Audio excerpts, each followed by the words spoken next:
Naomba nikuulize swali. Leo natamani kuzungumza na mtu mwenye tatizo la hofu. Je, una hofu? Je, unaogopa? Je, unateswa na hofu? Unateswa na hofu gani? Je, unafahamu kwamba hofu ziko nyingi na hofu sio moja? Hofu za maeneo tofauti tofauti na za vitu tofauti tofauti. Wewe unateswa na hofu gani? Leo nataka nikuonyeshe hofu 5 zinazotesa watu wengi na zilizokatisha tumaini la watu wengi. Hofu 5 zinazowatesa watu wengi sana na zilizokatisha matumaini ya watu wengi sana. Ukizielewa hofu hizi itakusaidia kuziepuka. Naomba kwanza nikupe utangulizi ya kwamba watu wengi wameshindwa kufikia ndoto zao kwa sababu ya hofu.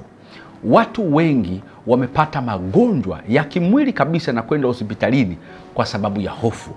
Watu wengi wameua ndoto zao na kuua maono yao, na wengine kufa kabisa kimwili na kuzikwa kwa sababu ya hofu zilizowasababishia magonjwa ambayo yamewaletea matatizo, na wengine wamelazwa na wengine wamefariki. Hofu sio kitu kizuri kwenye maisha kwa sababu kimewafanya watu wengi kubadilika vile walivyo na vile walivyokuwa wanavitamani kwenye maisha yako. Ndio maana Waingereza wakasema the only thing to fear is fear itself. Kati ya vitu unatakiwa kuviogopa ni kuogopa hiyo hofu unayoiogopa, kwa sababu inakatisha tamaa watu wengi sana. Naomba nikupe hofu 5. Hofu ya kwanza ni hofu ya kukataliwa, fear of rejection. Watu wengi sana wana hofu ya kukataliwa kwa sababu wanaona kama vile hawapendwi, wanaona kama vile hawahitajiki, wanaona vile kama watu hawawajali. Na hofu hii inakuwaga kubwa pale ambapo wakati unakuwa katika makuzi, especially miaka 4 mpaka 12, ulihisi kama kutokupendwa na wazazi wako, ulihisi kama kukataliwa na wazazi wako, ulihisi kama hawakuhusudu au kutamani uwepo katika mazingira yao, au kuna vitu ambavyo ulitegemewa kufanyiwa alafu wengine ukaona wanafanyiwa wewe hukufanyiwa, kwa ukaona kama vile wanakukataa. Lakini wako ambao mama yako alikwambia, baba yako alikukataa. Wako ambao waliambiwa mama yako wewe hakukupenda, alikukataa, alikutupa. Ndio maana ukaenda kwenye kituo hichi, ndio maana unalelewa na hao watu ambao sio wazazi wako. Ndani yako ikajengeka hofu ya kukataliwa. Bahati mbaya, hofu ya kukataliwa inaambatana na roho ya kukataliwa, inaitwa spirit of rejection. Kwa hiyo kila baada ya maisha yako unavyosonga, ndani yako umeshaweka muhuri ya kwamba mimi sipendwi, mimi sihitajiki, mimi ninakataliwa. Hiyo ni hofu ambayo imewatesa wengi na kukatisha matumaini yao kwa kiasi kikubwa sana. Hofu ya pili inaitwa hofu ya kufeli. Hofu ya kufeli, fear of failure, ni hofu inayotokea kwa watu wengi baada ya kujaribu baadhi ya vitu na kuona vinashindikana.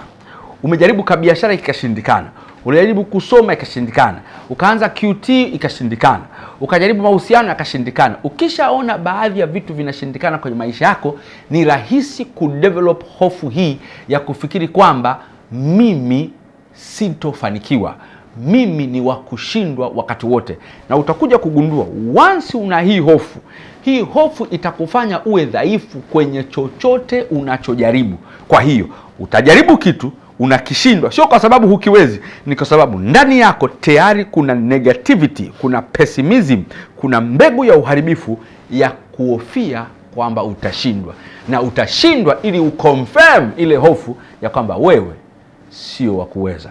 Na watu wengi wanaoteswa na hii hofu ni wale watu ambao wana personality inaitwa perfectionist. Sasa wazazi ambao ni perfectionist, wazazi wanaopenda kila kitu kikamilike, kila kitu kinyooke 100% kwa watoto wao. Wazazi wanataka A zote, wazazi wanataka usafi wa 100%, wazazi hawataki mtoto akosee kwenye kila kitu. Ukikosea kwenye jambo moja, basi mtoto amefeli kwenye kila kitu. Wazazi hawa ambao ni perfectionist parents huwa wanatengeneza hofu kwa watoto wao, hofu ya kufeli. Kwa nini? Kuanzia wakiwa wadogo walikuwa wanaogopa kufeli ili wazazi wasije wakapaniki, mtoto asije akapigwa, asije akatengwa, asije akanyimwa chakula, asije akanyimwa kwenda holiday, kwa sababu mzazi alikuwa anataka 100% ya kila kitu. Mzazi Lower your expectation kwa mtoto wako, usije ukatengeneza hii hofu ya kufeli.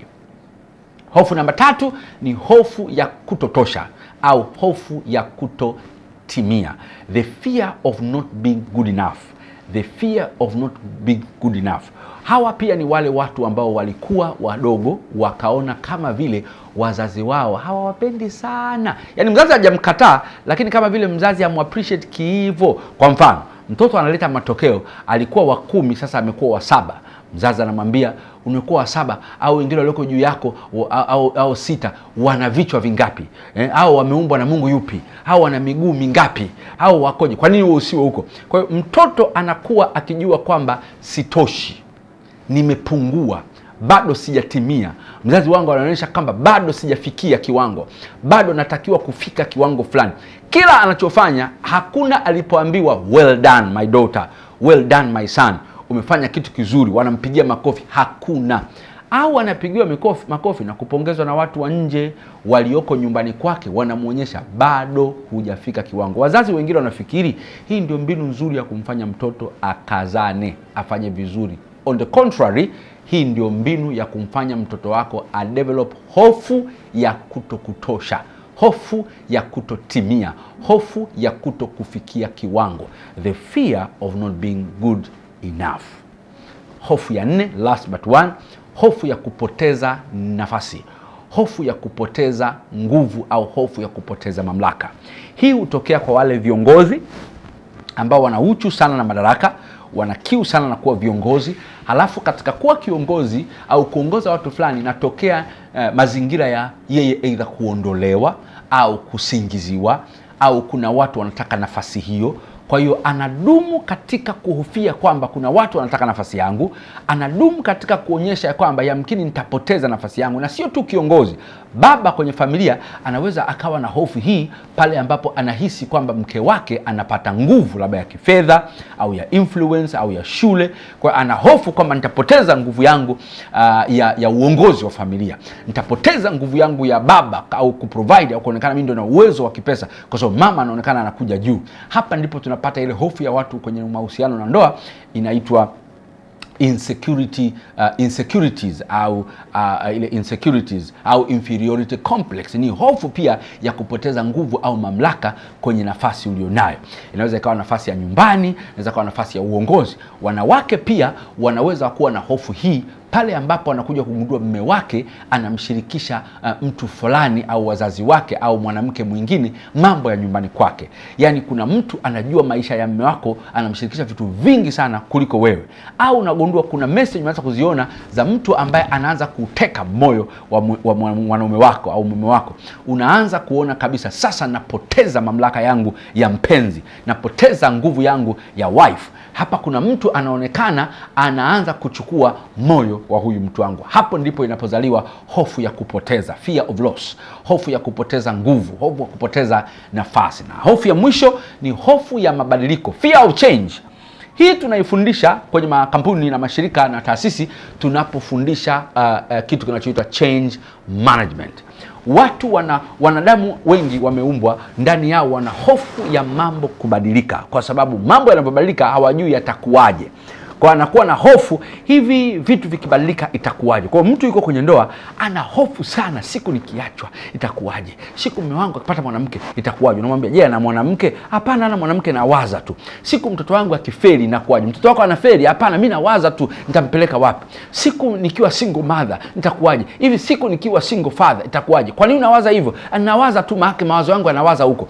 Ni hofu ya mabadiliko. Unahofia siku mabadiliko yakitokea itakuwaje. Na namna kukabiliana na hii ni kujiweka flexible ndani yako ya kwamba mabadiliko yatakuja siku moja. Yanaweza asije muda unaofikiri wewe, yanaweza asije hayo unayoyafikiri wewe, lakini yakaja mabadiliko mengine. Mtu mmoja akaniambia, nahofia sana siku nikifa, yani sio wazazi wangu watabaki na nani? Yani nahofia sana. Naambia, umeona nini mpaka ufikiri kwamba unakufa? Anawaza tu jinsi wazazi wangu wananipenda, sina watu wengine na wausudu, nitabaki na, yani anaongea vitu ambavyo unashindwa kuelewa. Utafikia ameona kitu kigumu, lakini wala ana hofu ya mabadiliko. Vipi wazazi wangu wakiondoka, naona wanaanza kuumwa, napata pressure na depression kwa sababu wazazi wangu wanavyoumwa hivi, mimi nahisi nawapoteza. Ni hofu ya kukabiliana na mabadiliko. Fahamu kabisa ulimwengu umeumbwa na mabadiliko mengi, unayoyataka na usiyoyataka, unayojua na usiyoyajua, unayoweza kuyazuia na ukudili nayo, na mengine huwezi kufanya chochote. Kwa hiyo ni vizuri ushughulike na hofu hizi ili uweze kuboresha ndoto zako na uweze kufanikiwa katika mambo mengi. Kwa sababu naomba nikwambie, hofu yoyote katika hizi itakwamisha ndoto yako. Mbaya zaidi, wengi naokutana nao ana hofu kama hizi 2 au 3 au 4, mtu mmoja, wakati mmoja tu yenyewe inakutesa.